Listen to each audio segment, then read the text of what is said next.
Welcome to Horror Movies with TNA. Each episode, we're going to pick a film, talk about it, and rate it. Word of warning, there will be spoilers. In this episode, we're talking about Becky and its sequel, Wrath of Becky, from 2020 and 2023. Oi! Hello. Okay. Well, let's just adjust the levels. Tony!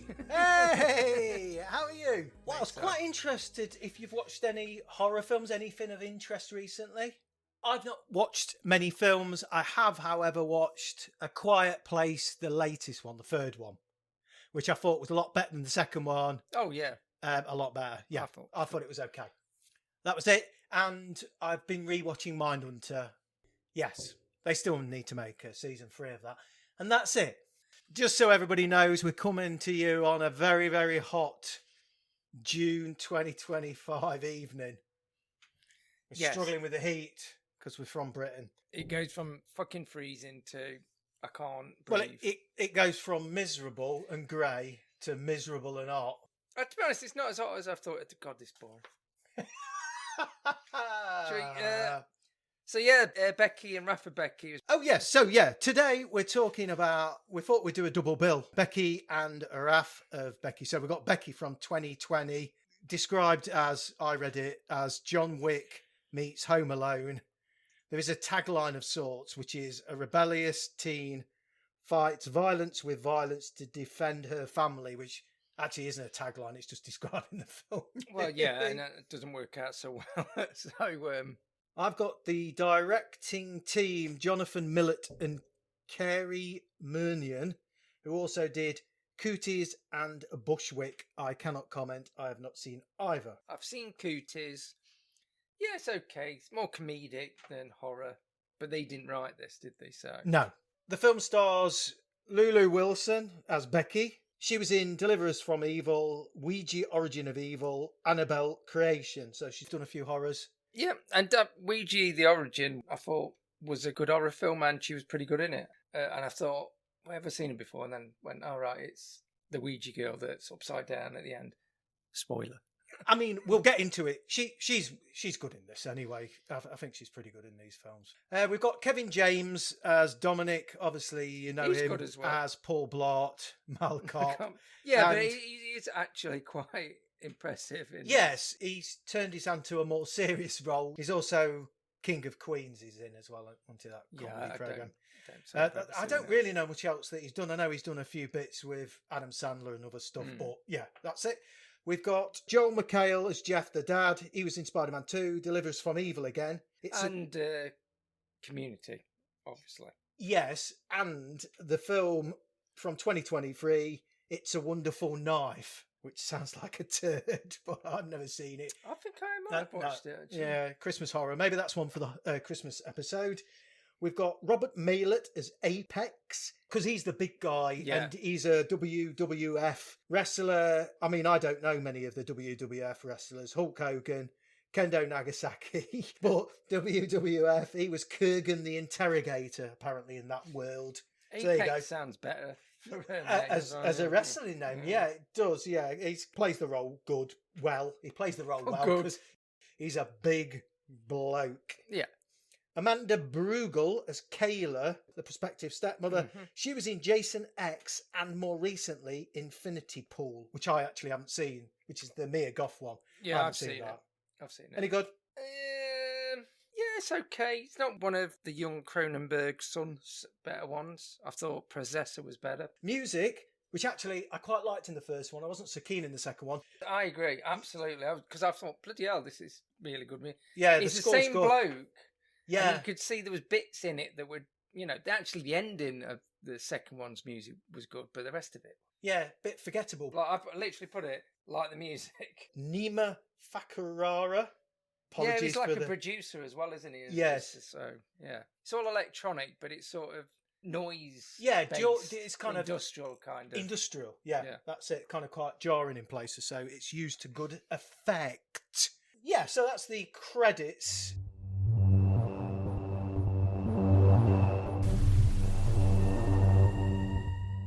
We join Becky as she's being questioned. It's almost the aftermath. We're going to go back 2 weeks earlier. They question her about what had happened, and then it cuts straight to 2 weeks previous. At the beginning, there's a fight in the schoolyard, a lot of pandemonium in the schoolyard, and then it cuts to a fight in the prison yard. Yeah, it's parallels that they're trying to say that she's having problems at school and the kicking off of the prison yard where these guys are going to escape. Yes. We learn straight away that Becky's mum died the previous year. We're told this through multiple flashbacks throughout the film. Her and her dad's relationship is strained. What's the one with the hand? Talk to me. Talk to me, yeah. It's a similar kind of starting point. Yeah, this was done before, though. Yes, well, yes. They try and reconnect by going away for the weekend to the family's lakefront home. Jeff then springs it on her that Becky's soon-to-be stepmom Kayla and stepbrother Ty are also coming along. So there's a moment where she thinks they're selling this house, and then he says, no, we're not going to sell it. But Jeff's brought the stepmom along. So instantly Becky storms away. She's not happy. I guess all the way through she's a stroppy teenager, but... And she expresses herself in a different way to the normal teenage. Yeah. Meanwhile, back at the prison, some neo-Nazis are being transferred in a prison van. That is leader Dominic Lewis, Dom, Wallace, who's Apex, Landon and Sonny. They kill another inmate in the van and get the van to stop, and then they escape and kill the guards. Are you going to talk about where they take the car of another family? Dom flags down a car, dad and 2 kids. Dom kills the dad, Apex kills the kids, which he never really recovers from throughout the film. You don't see that bit. No, we don't see this. So they're obviously clearly bastards. Apologies if I'm upsetting any of our neo-Nazi listeners, but get fucked. There's bits when they arrive at the cabin with Becky playing with Diego's jumping in the water. Diego's the dog, by the way. We've got Diego and Dora, who are cane corsos, and the dog's jumping into the water, so they're kind of playing around. She's enjoying that where she's away from her dad and her stepmom. Anyway, they have dinner later where Jeff then tells Becky about the fact that he's going to be getting married to Layla, and Becky again storms out with Diego to a little shed in the woods, so she's out of the way. And actually, in anger, she trashes the place. This is when she finds a key item for the film, which is a key item, which is a key. And actually, this turns out to be what the neo-Nazis are after, primarily Dom. The key has got a Valknut symbol on it. I didn't know this. I just read this, which is a Germanic symbol. So again, it calls back to the kind of Nazi beliefs and things like that. So anyway, the Nazis rock up at the lake house whilst Becky's away in her little shed. They rock up under the pretense that they've lost their dog. They manage to get invited into the house. Dom notices that they have a cane corso, and he starts talking almost kind of Nazi propaganda about purebred, and he has a Rottweiler, and he looks at the future partner of the dad, who happens to be black, mixed race. So he's trying to say something there. It's not pure breed, obviously. So, and he says "Und Rottweiler Metzgerhund," which is, I think, butcher's dog. That's the German of Rottweiler. Anyway. This escalates quickly. Jeff gets throttled as he tries to ask them to leave. Layla and Ty are offered a chance to escape, actually. They run into one of the bedrooms. Dom sends Apex in to bring them back. And then Apex, and I still think he's racked with what had happened previously, kind of almost doesn't want any more violence. So he offers Kayla the chance to escape, which they don't do very well because they soon get caught. Back at the den with Bex and Diego the dog. The convicts at this point don't realise that there's another girl, Becky, because she's away in this shed at the moment. Yeah, like a treehouse or a fort, I think she's called it, hasn't she? Yes.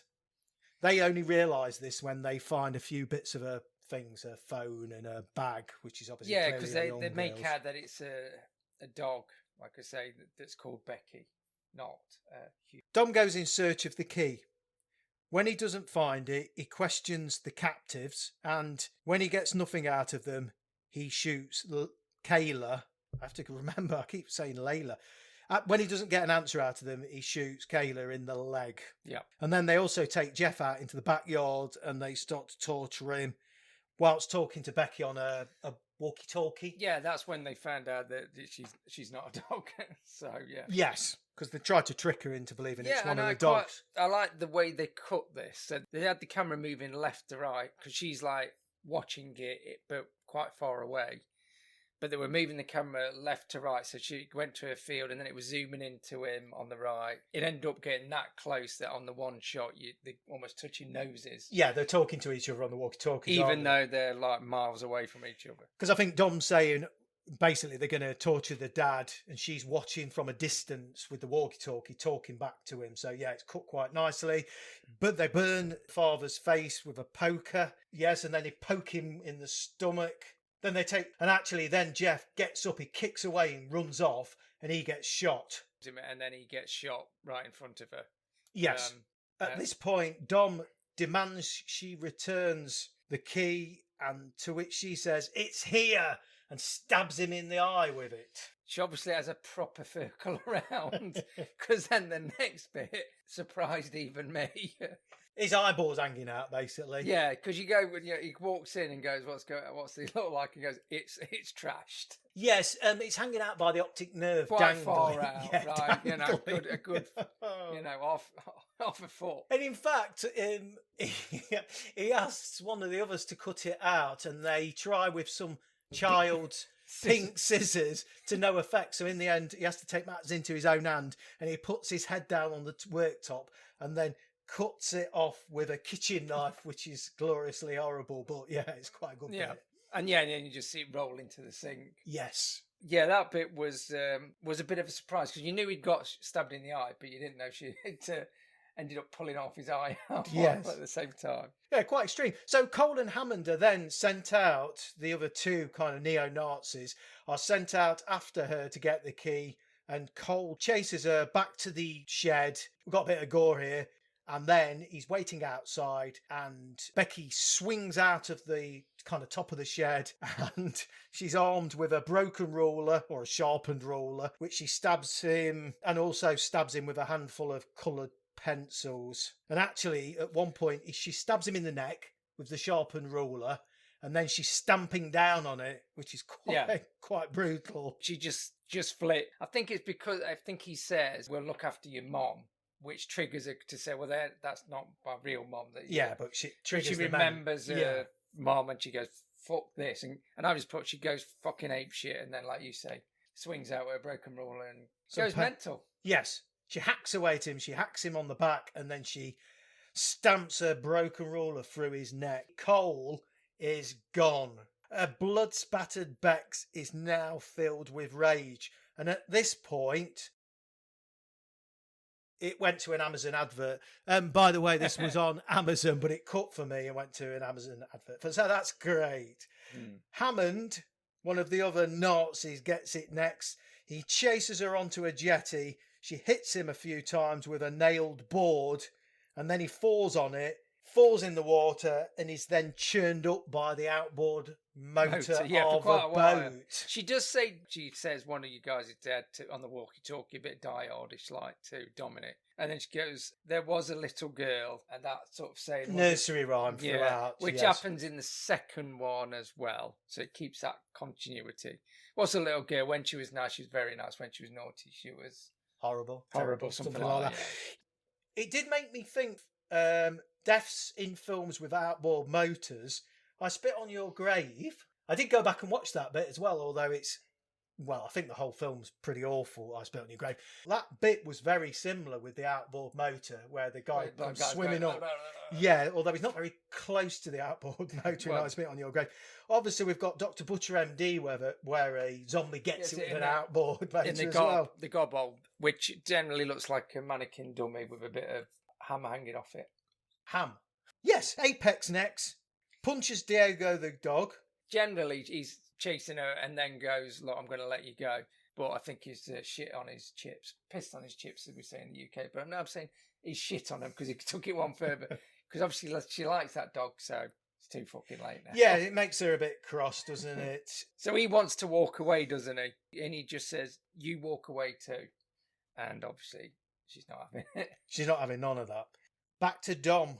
Diego attacks him, the dog, And then basically Beck drives over him with a car and burns him up, actually. At one point, she stood the other side of the barbecue with, I think, a water pistol. What's it called? A water shooter? Oh, baby. Yeah. It used to be power. It's full of lighter fluid anyway. Yeah. So, that's quite good. I thought the best shot was after that as well. So she does that and it sets him on fire. And he's like running off trying to put himself out. And then it goes slow motion as she sort of stomps in front of the fire after him. Yeah. Fucking crazy, which I thought was a good shot as well. But Yeah, that doesn't finish him off just yet. Yeah, well then finally she runs over his face with a mower. I don't know what setting they've got it on, but it hasn't left much of his head. It's just left. Yeah, it's very low setting. Inch. It's like attached to like a quad bike or something. So I was thinking, how does she know how to do it? But she goes there quite often. So I was thinking, fair enough, actually.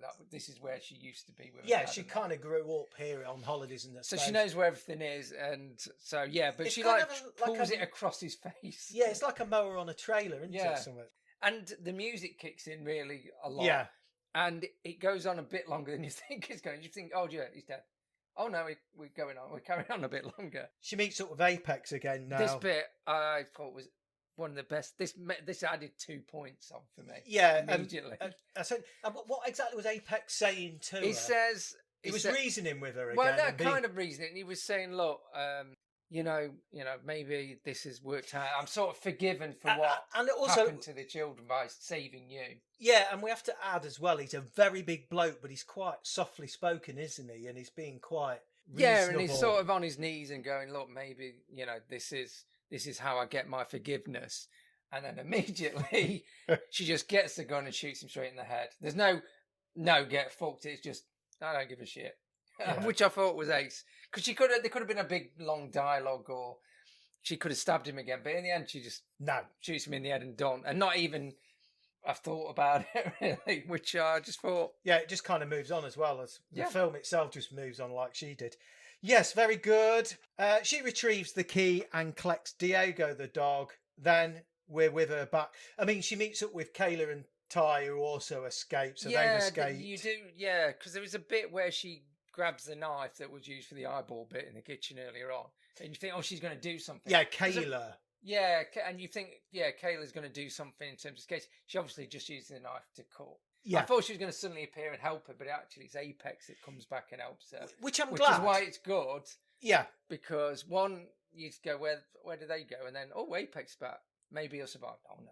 No, his fault. And I'm glad it stayed just with Becky, because I think Kayla and Ty, they needed to be in the story, but they're not as interesting characters, so it's better that it just stayed hardly in it at all. Yes. It's mainly her, which is what makes it better as well. And it's better that it's just Becky getting vengeance over the death of her dad, and probably spurred on by the death of her mum and one of the dogs. Yep.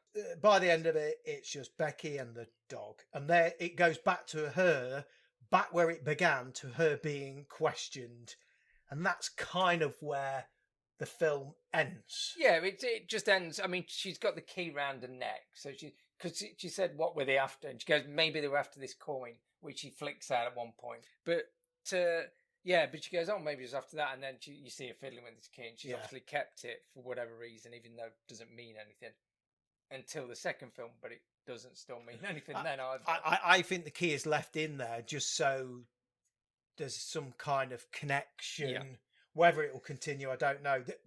When I looked, there is no talk at this moment of there being a third film. But that's essentially it. So, in summary, they go away on holiday. Some neo-Nazis kill her dad. So, Becky kills the fucking lot of them. Yeah. And that's where it's the a film very simple ends. Story. And like I say, she smashes it, does Lulu Wilson. When Lulu was good, she was good. And when she was bad, she was horrid. So that's the end of the film.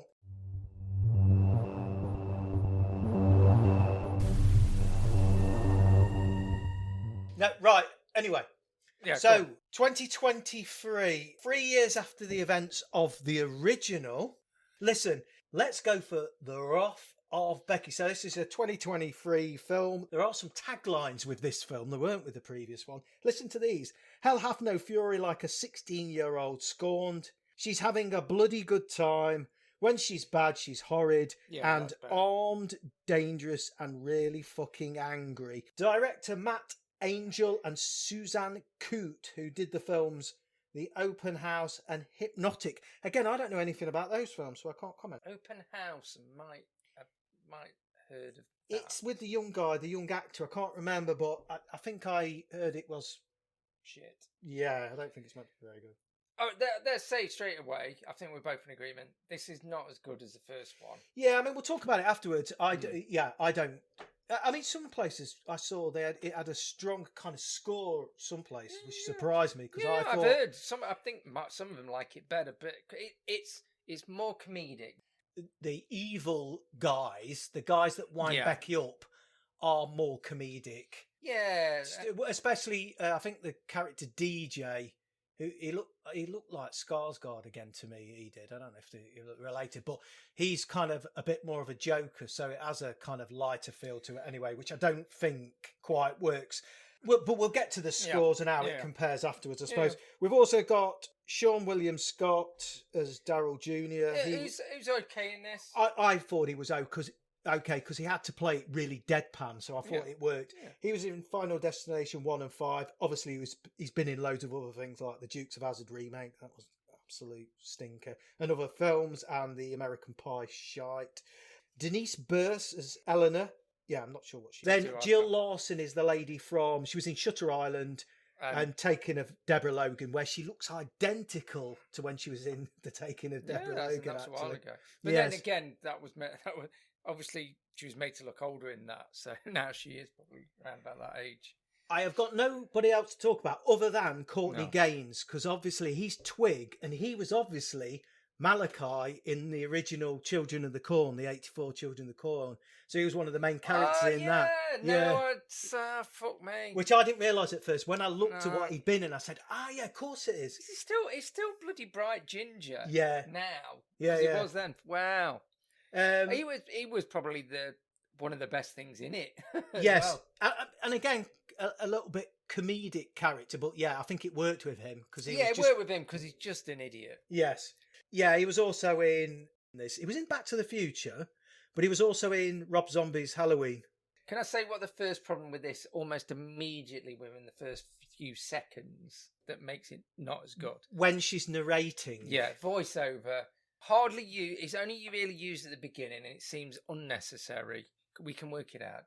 I thought it was. I thought it was. And pointless. I don't know. Does she do something at the end to sort of cap it off, or is there? I don't think there is. I think it's like forget about it. There's a few bits throughout the film where she's imagining she kills somebody. Yeah. Well, and it works really well on one bit. Yeah, and then that was quite good. There's the bit in the diner where she does it. Yeah, there's a few bits. But later on, when she goes on a killing spree, and then you realise it isn't, I thought that was quite clever. The rest of it, the music, as we've already said, is by apologies again, Nima Fakahara. And yes, apologies, Racist. Nima. However, as we've already said, we don't think it's quite as effective. No, nowhere near as good. Oh, and that you can kind of apply to the whole film, I suppose. Yeah, so we join the story 3 years after the events of the original. Becky narrates, as we've already said, as she and her dog Diego, she seems to be avoiding various foster families, and there's a bit of a comedic bit, I suppose, where she's playing a little angel while she's been placed with a foster family. But essentially, she continues to live off the grid and hone her survival skills. And she's living currently with Elena, an elderly woman who doesn't really pry into her past. So she's quite happy about that, so that she's allowed to live with this old lady. The only thing I would say is quite good at the beginning. It then does like a lot of hand-drawn pictures. It fills in the gaps, doesn't it? Which it could have done that instead of a voiceover, you know what I mean? Absolutely. This in the meantime. Yeah, I like that. I like that. It's kind of like a graffiti-like credits where it told the story of what had happened to her being in place. Yeah, and it was sort of a childish kind of drawing kind of thing as well. So that bit was good. She works at Scotchwood Diner. She imagines in her head slashing a customer's throat, and this is where we see one of these situations where he doesn't seem that unreasonable or awkward, but she just takes a disliking to him. So in her head, she imagines slashing his throat. Yeah, and again, where in the first one, you kind of get it. In this one, because it's more comedic, it seems that anything's triggering her for no apparent reason. Where these people killed a dog and do you know what though? and they're Nazis as well. Yeah, you know, and this was a bloke that complaining about something, and that kind of a triggering. She's got a short fuse. I suppose that's all right, but yeah. Well, maybe now she's just unhinged. Well, yeah. Well, I think that's where she was going with it. Really. Anthony, DJ, and Sean rock up. 3 members of some kind of extremist group, the Noble Men, they're called. Again, it's like kind of very similar to the Nazi movement. Yeah, or might be some kind of militant survivalist kind of thing. It seems like they end up planning some kind of terrorist uprising, but yeah, they're not. It's nice not made people. very obvious. There's some vagueness in it. Yeah. They're dicks generally, and she gets quite wound up by their kind of misogynistic, sexist bants to the point where she then accidentally dumps hot coffee in Anthony's lap, which and when they're talking they keep saying so apologies for our American listeners, do they say twat intentionally as a variation of twat? Is that what? Yeah, I think yes, I believe so. I've heard it before, but I never really heard it as clearly in this one. It's similar to like the fanny, cunt, the cunt, like, yes, but not again. They don't use that a lot. The twat, I believe. I don't know. Generally, they were twats. Anyway, they follow her home when she finishes work, and yeah, I mean, again, this makes no. Well, they break into the house. Makes no fucking sense though, because the only he just goes, "I want to kill her because she spilled coffee on me." Well, they want to teach her a lesson. Did they actually say kill her? Oh, well, DJ says, "Well, you can kill her. I don't fucking care." It's all a bit. It's a bit extreme on both sides. Just calm the fuck down. They follow her home, break in, they whack Diego, Elena, and they actually knock Becky to the floor. Elena stops them momentarily with a shotgun. She turns up with a shotgun and they shoot her in the head. This essentially is the trigger point. It sets off events very similar to the first film. Not that any of this has to make sense, but you think, okay, they've tried a dog, they've just shot her foster parent or God, whoever it might be, in the house, yet they leave her alive. And then that's it. And you think, well, she's witness to murder? Well, I don't know whether they just kind of panic because it's escalated more than they thought, hasn't it, when they shot poor old Elena. I don't know. Oh, and they steal the dog as well. They steal Diego. Again. They take the dog, which is just unnecessary baggage. They'd been better to shoot it or leave it there. Yeah, it's a poorly dog they've just twatted. And the phone. Well, we'll knock her out. We'll just show him, and then we'll take this dog. Anthony, DJ, and Sean arrive at the lakeside base. It seems like a house very similar to the previous one in the previous film. Well, yeah, but it's lakeside now. This is the base of Daryl, who's suggested a cell leader, along with another member of the Noble Men, which is Twig, which is probably, like we've said, probably one of the more entertaining characters. Becky manages to locate this place because obviously she wants to hunt them down now, and she heard them mention Daryl going to see Daryl, so she narrows the houses in the area down to 2 addresses, one relating to somebody called Daryl, who happens to be an old lady. Yeah, so the first property she tries has an old lady at it, a strange character, but she comes back later on anyway. Anyway, so yes, but eventually she does find this lakeside place where they all are. Over dinner, the noblemen discuss femoids and fembots, which again was kind of slightly comedic. It was all right. But yeah, it wasn't to me. Yeah, that bit. I don't, because people do have stupid conversation. I'm okay with the conversations in between. But it's got a comedic vibe all the way through in terms of even the way some people die as well. Yeah, it's more, not slapstick, but it is more a lighter tone in general. And I was all right with those conversations. It kind of also continue to paint the kind of picture on their beliefs in terms of the noble man. Well, again, obviously massively sexist as well, so. Becky arrives at the cabin and sneaks in, and she discovers some of their plans. Seems like they're going to do some kind of uprising, some kind of rebellion, some terrorism.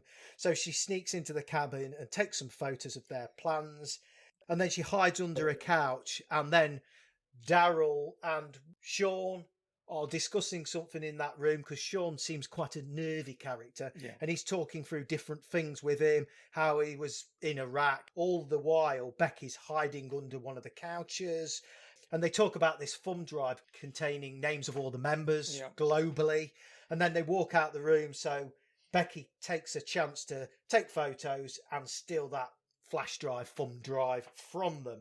She also hides away in the barn once she's escaped, and this is where she finds all of their arms stash, which obviously they're going to use the following day in this kind of rebellion, or whatever it might be. The guys continue to chit-chat in the cabin, and Daryl starts to learn a little bit about what had happened the previous night, because they haven't told him anything about it. Why has a dog turned up on anything like that? Why have they got a dog with them?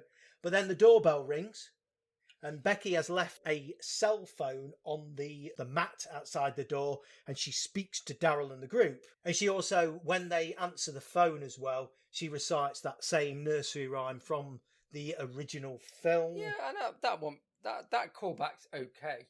Yes. Now, I've sped along to give you an overview of the film. We're now kind of halfway through the film, because this is quite a short film, I will say. Hour and 23, I think.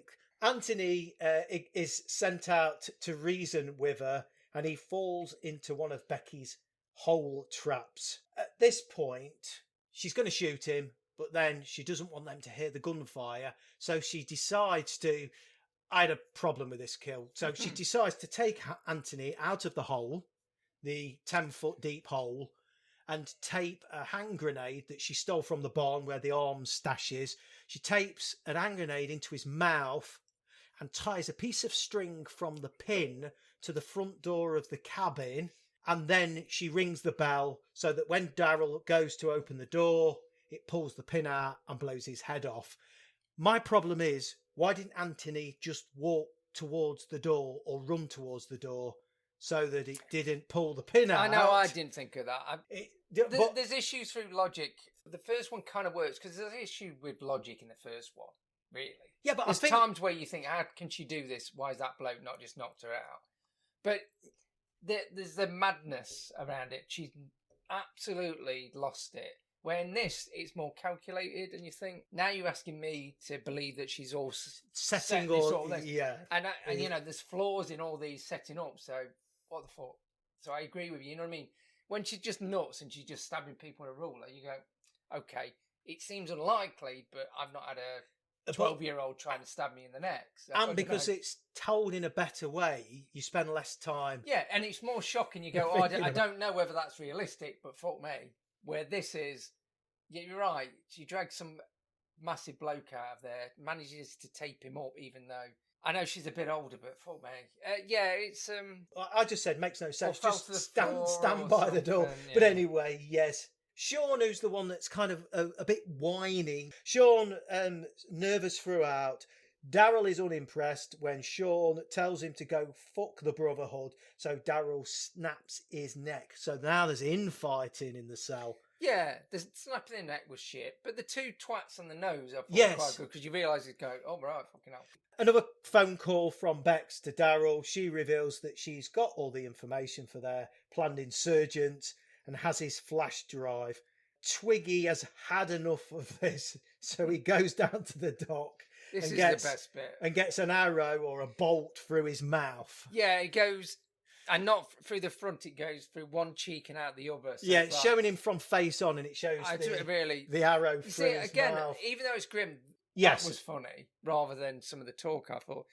And then when he goes back in the house and goes, I've got a shot, help me. Again, I thought it was quite funny. I think he does it quite well, Twigs. By this time, DJ, which is the kind of jokester in the pack, he has legged it. He says, fuck this. That was good. There's aspects I thought were really good, because he goes, you've got to do this for me. Yeah, Daryl's barking out orders to DJ. And he just jumps over the dead body of his mate that's had his head blown off and goes, fuck this. He gets in the car and goes. Because you're thinking, he'll be through it and he'll get killed another way. He goes, no, goes in the car. You don't see him until pretty much after the credits. Yes. Which I thought was good. He's the final one. We'll get back to him later. Anyway, back with Twig with holes in his fucking cheeks. He chases her into the barn. She gasses him and then he begs for forgiveness. And even at one point, he's crawling out of the barn and she stands over him with a machete. Oh, this is the bit where she imagines. Yeah, so I thought this was quite clever because you what it does then goes, oh, I'm sorry, and then you see her laughing with a gas mask on. Twig has crawled out of the barn and he turns to see a maniacal Becky on It's a big rotary thing, that you think, oh, he's now going to get churned up and that, and she's laughing, and then she goes, no, that didn't happen. I was just imagining. That bit I thought was quite clever, but was it worth the voiceover that you only hear right at the beginning? I'm not sure. I mean, what she does next is nowhere near as good as what could have happened. That's the only problem, because she then just machetes him. Yeah, and you don't actually. It's a bit weak. I thought that bit. You don't see it. Do you see her hack his... Well, basically, Twig is begging for forgiveness, and he even says, I've got kids. And then she asks him, he's got a son, and she says, what's your son's name? And he says, Adolf. At that point, she goes crazy with a machete. Yeah, she goes... Hacks him. For fuck's sake or something, and then just hacks him mentally for ages. But I thought it was good, and when it was quite funny when he goes, Adolf, and she goes, for fuck's sake. But in terms of the gore, it's a bit cheap. Like, you just see lots of blood going up there, and you can see her going mental. Great. Tries to replicate what happened in the third one. But in terms of actual gore, you don't actually see him get chopped up at all. You're just a bit of blood on him, really. Not, again, I do like gore, so it was a bit weird.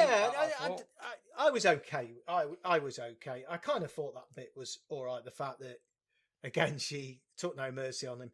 And then she gets a dart. Daryl fires a dart into Becky's neck, and she obviously wakes up and she's tied up. And she meets Daryl's mum, Daryl. Yeah, Daryl's mum, Daryl, who is the leader, a woman who's a leader of this nobleman.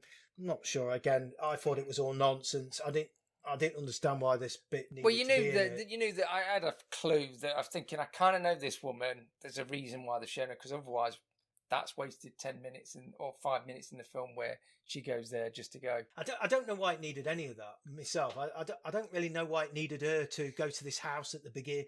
Anyway, just to call back to it. Yeah. And say, right. So she's part of it. Yeah. But... They threaten her. They also threaten the dog. She's tied to a chair at this point. They threaten her. They put a gun to Diego's head. Both of them are talking to Becky. She's talking a lot now about, joining the noblemen, etc. But I'm not sure they'd have her in the noblemen. Doesn't make a lot of sense. She eventually does escape and throws a knife through Daryl Sr.'s head. And then she runs out being chased by Daryl.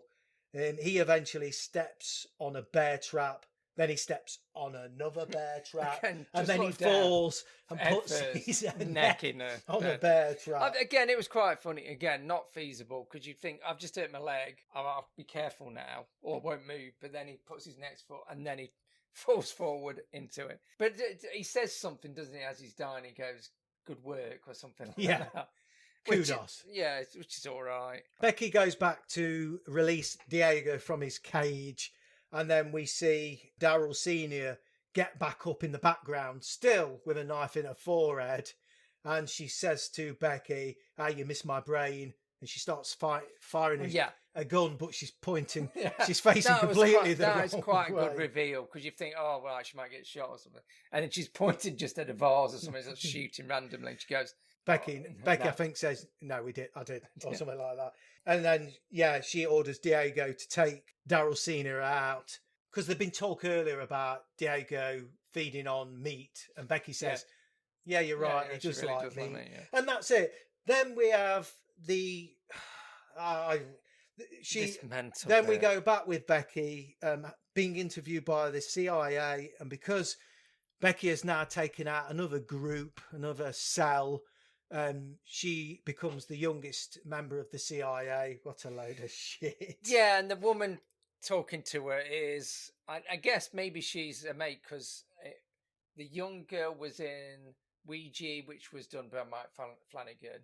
I don't know whether he did Creation as well. I'm not sure, but she was in that, so maybe Mike Flanagan knows this young Lulu Wilson a bit. Anyway, the person that interviews her is his missus. Right. So maybe she just did that as a favour, goes, I'll be the CIA person that recruits you. So that's what happened. She recruit. I mean, it's fucking bollocks. Utter nonsense. And then the final bit is Becky eventually catches up with DJ, who had escaped earlier, and she blows him up with a bazooka. And Becky's wearing, I mean, and this bit annoyed me slightly as well. She's kind of wearing almost like a Men in Black CIA suit that she wouldn't, because she was meant to be this Becky Bolshy teenager, and she'd wear whatever the fuck she wanted, really. So it didn't, I don't think it made much sense. But anyway, that was the final bit. It explodes. Yeah, and so that is Wrath of Becky. Oh, you do find out that the key is coordinates. Oh, yes, Daryl... It slides off, doesn't it? And Oh, was it Daryl or was it Daryl Senior who opened up the key to reveal the coordinates? I think it was Daryl, which I don't think Becky realised. No. But the final thing that the CIA agent says to Becky is, are you interested in finding out what this means? I just get this feeling that they are going to do a third film. This is my prediction. And it's going to be coordinates to some kind of bunker. And it's going to go into some kind of fucking... the spirit of Adolf, and she's going to end up fighting the undead and some fucking crazy. I'd prefer that than more of the same unbelievable. So, at least if it's going to be unbelievable, fucking go for it. Yeah, go hell for leather so it builds up. So that's my prediction. Check it back here in a year's time. But like I say, when I went online, AI told me at this moment there are no plans for a third film. But online as well, it talked about this being a franchise. Again, 2 films, a franchise. Not convinced. I think you need a little bit more of a world to build around it. But anyway, that is Becky and Wrath of Becky. Becky 2, Electric Boogaloo.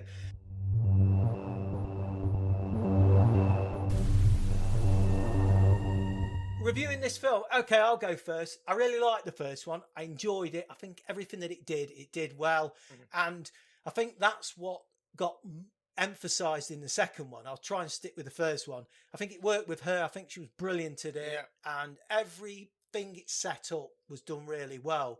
So I'm not going to go too much. But I like the score. I don't think there was any good performances. Story worked well. Lulu was really good in it. So I give it 7.5. I was almost creeping up to an 8. Wrath of Becky, I thought was weaker in every single way. And I thought, and you can't do anything about this, but I thought because she was slightly older, for me, it would have been better, more unbelievable. It'd have been better if it had been the following week and they made another film straight away. They can't do that, obviously. No. So she was older, inevitably. She was 16, but she kind of carried herself a little bit more. Yeah, I just don't think it quite kind of works. Second one, the way she runs for some reason bugged me. She runs really strangely. Yeah, when she got the backpack and the overalls, she kind of runs. She's got, I don't know if that's like a survivalist Terminator 2 run, but sorry. All the characters, the bad guys, were more cartoony and more jokey, and for that reason, it didn't work quite as well. So I still thought there was little bits that were quite good, but I went 5.5, 6. So a bit lower for that. Didn't quite enjoy it as much. So 7.5 and 5.5, I suppose. Fucking almost exactly the same. There you go. No, I'd seen the reviews online, but you never can trust because some of it's just because they're action films, they're not horror films. The first one is definitely a horror film. Second one, I'm not actually sure what the fuck it is. But yeah, no, I think it was mainly, for me, the first one, the main reason I thought it was really good is the decisions they made in certain bits of it. When she goes nuts, she fucking goes nuts. And it carries on with her going nuts. And the gore works because you go, fucking hell, she not just kills this bloke, she's demolished this bloke, which is good. Savage. It's savage. Yeah. Actually, interestingly as well, I'm sure I'm going slightly off a tangent here. Bloodbath got into a lot of, shows how times have changed. Bloodbath, I think one of the things that got into a lot of trouble about Bay of Blood, Bloodbath, was the kids with the gun at the end, where there was violence from children. And this is a film that is completely focused on a 12, 13-year-old going fucking apeshit. Yeah. Because I kind of put the first one, even though it's probably not appropriate, it was more heartfelt. There was a reason. There was a little bit of grounding, and she's still bloody killing people with rulers and outboard motors. Now she's just miffed. Yeah, there was more that, like I say, it probably laboured it a bit about mum having cancer and being ill, but it was a reason why she wasn't. In the second one, she was still reminiscing back to her mum, because it even had some scenes from the first one. She never, the person that she was now living with, the person that got shot, they didn't seem to be that much of an emotional, they didn't play on that at all. Like I say, it was a different tone entirely, and bits of it were good. Like I say, in isolation, I might have gone, this is okay. But because I was comparing it to the first one, it dropped. Well, maybe it didn't drop a few marks. I think because I still kind of like her in it. Just it's a shame that it's not great material she's working with. But the first one, as a young kid, going nuts. And I thought it was good, so I gave it 7.5. Again, for me, I was thinking it was creeping up to an 8. And then I thought, shit, bloody hell, I've given films that are classics less than that, so I better be careful. And then in terms of the second one, just for the reasons we've said, as I've mentioned it, voiceover irked me. You're right, because she's older, that it doesn't have the impact.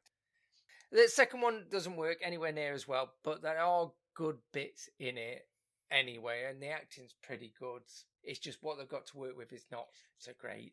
Both films, no dud performances. I think everybody is absolutely fine, but again, they've got less to work with in the second one.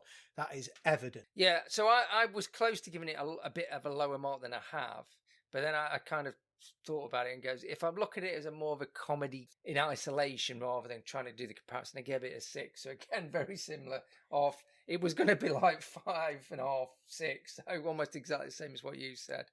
The thing is, I hope they do a third one, and I hope they take it and then they go mental with it. Do something different. And if you watch the 3 films and there's a slightly weak one in the middle, but then it goes absolutely apeshit and she's fighting the forces of fucking evil, I think that will be a great 3 films. I just think at the moment that slightly took a dip with the second one. And it might work a bit better that she would be a bit older, like in her early 20s rather. I think because she's now like a teenager, you go, yeah.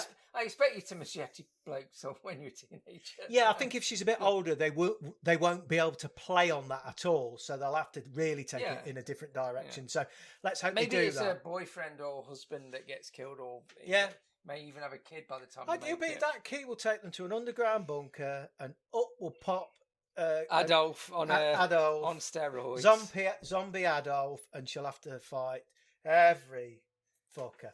So that is the 2 films. Those are our reviews. You may agree, you may not agree. Check them out. I think double bill. They're absolutely fine. Yeah. First one especially. They're both very short. Yeah, 3 hours. 3 hours. It's not bad. Just at this moment in time, the first one is available on Amazon, and the second one is available on Netflix. So there you go. Thanks for listening. And in our next episode, join us for Michele Suave's Stage Fright. Sure.